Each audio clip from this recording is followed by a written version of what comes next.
السلام علیکم۔ آج کی کہانی ہے ایک غریب مزدور کی۔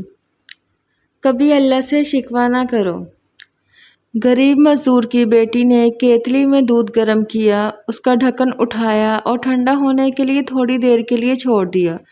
تھوڑی دیر بعد آئی، ڈھکن کیتلی پر رکھا، دودھ سے بھری کیتلی اٹھائی اور باہر کی طرف چل دی۔ جاتے جاتے اس کے ہاتھوں سے کیتلی اچانک چھوٹ کر نیچے گری۔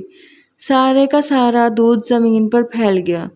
باپ خاموشی سے ایک طرف بیٹھا یہ منظر دیکھ رہا تھا۔ اس کے ایک دن کی کمائی کے برابر نقصان ہو چکا تھا۔ اس نے آسمان کی جانب نگاہ اٹھائی اور بولا، اے مالک، اس طرح کے چھوٹے بڑے نقصان ہم غریبوں کا مقدر ہی کیوں ہوتے ہیں؟ کیا ہم غریب ہی تجھے نظر آتے ہیں؟ دنیا جہاں کی مصیبتیں ہم غریبوں کے لیے ہی ہیں۔ غرض وہ کافی دیر تک اللہ کے سامنے شکوہ کرتا رہا اور پھر خاموش ہو گیا۔ تھوڑی دیر بعد اچانک اس نے ایک عجیب منظر دیکھا۔ ایک بلی کہیں سے نمودار ہوئی اور اس نے زمین پر پھیلا دودھ چاٹنا شروع کر دیا۔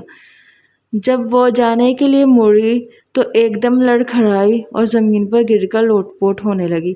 وہ بھاگ کر پہنچا، لیکن اس کے پہنچنے سے پہلے ہی بلی کی موت ہو گئی۔ اسے صدمہ ہوا، یقیناً انجانے میں دودھ میں کوئی مہلک چیز شامل ہو گئی تھی۔